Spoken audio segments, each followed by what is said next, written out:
Hello दोस्तों, नमस्कार दोस्तों, स्वागत है आप सभी का एक बड़ी और लेटेस्ट अपडेट के बारे में जो कि संबंधित है यूपी परीक्षाओं को लेकर सरकार के बड़े एक्शन के बारे में। ये एक्शन इतना महत्वपूर्ण है कि इसके आ जाने के बाद से जो ऑनलाइन कोचिंग है उनके लिए कहीं ना कहीं यहाँ पे शिकंजा कस जाएगा एक तरीके से। जैसा कि आपने देखा होगा कि आप में से बहुत सारे अभ्यर्थी किसी न किसी परीक्षा को देकर के आते हैं और जब उस परीक्षा को देकर के आते हैं तो सबसे पहला सवाल होता है कि हमारे क्वेश्चन कितने सही निकले, कितने गलत निकले। और उन क्वेश्चंस को आप सही या गलत जानने के लिए सबसे पहले अगर कोई ऐप खोलते हैं तो वो आपको यूट्यूब देखने के लिए मिलता है, क्योंकि यूट्यूब पे ही आप सभी के लिए एक ऐसा कंटेंट मिलता है जहां पे आपको न्यूज़ के साथ साथ बहुत सारी जानकारियां मिल जाती हैं, जैसे कि आपके पेपर को सॉल्व करके दिखाना, कितने क्वेश्चन आपके सही हो रहे हैं, उसके बाद में किस किस क्वेश्चन के सही आंसर आपने दिए ये पता चल जाता है, कितने क्वेश्चन के आपने गलत आंसर दिए हैं, और उसके आधार पर आप ये पता लगा लेते हैं कि जो आपने पेपर दिया था या जो हमारा पेपर आया था उसमें हमने कितनी गलतियां की और कितने सही पाई गई।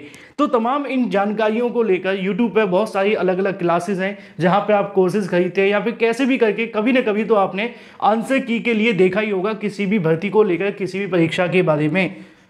लेकिन अब सरकार बार बार हो रहे पेपर लीक को ध्यान में रखते हुए एक बड़ा एक्शन लेने जा रही है। अगर इस सरकार के आदेश को समझने का प्रयास करें तो सीधे तौर पे उनका कहना यह है कि पेपर को सॉल्व करके सोशल मीडिया पर प्रसारित किया गया यानी कि दिखाया गया तो ऐसे में उनके खिलाफ जेल होगी।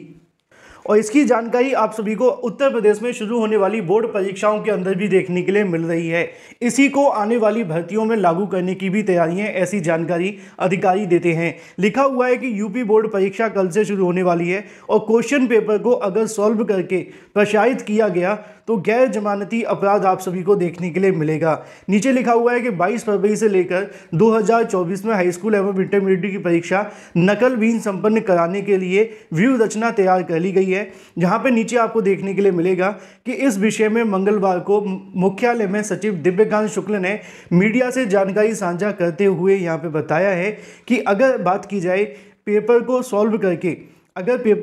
करके internet media platform WhatsApp, Facebook, Telegram, x या अन्य पोर्टल पर अफवाह फैलाने वालों के लिए निगरानी को विक्स जो रिस्पॉन्स टीम है वो तैनात की गई है। साथ ही अगर बात की जाए प्रश्न पत्र को हल कर प्रसारित करने का दंडनीय, संज्ञेय और गैर जमानती अपराध घोषित कर दिया गया है। यानी कि आने वाले समय के अंदर अगर किसी परीक्षा का पेपर होता है और उस पेपर को सॉल्व करके सोशल मीडिया के प्लेटफॉर्म किसी के भी माध्यम से दिखाया जाता है तो इसको कहीं ना कहीं गैर जमानती जो अपराध है उसकी श्रेणी में रख दिया गया है। यानी कि आने वाले समय के अंदर अगर कोई भी ऑनलाइन कोचिंग या किसी के माध्यम से भी पेपर को सॉल्व करके प्रसारित किया जाता है तो उनके खिलाफ कानूनी कार्रवाई हो सकती है। तो इसका विशेष ध्यान रखना है आने वाले समय के लिए। फिलहाल ये यूपी बोर्ड परीक्षा है क्योंकि अभी उत्तर प्रदेश में वही परीक्षा हो रही है। आने वाले समय के अंदर जो भर्ती परीक्षा होने वाली हैं उनमें भी इस प्रकार के नियम लागू हो सकते हैं। अब इस नियम को लेकर आपके अपने क्या तर्क है, कमेंट करके बताएं। Thank you for watching this video.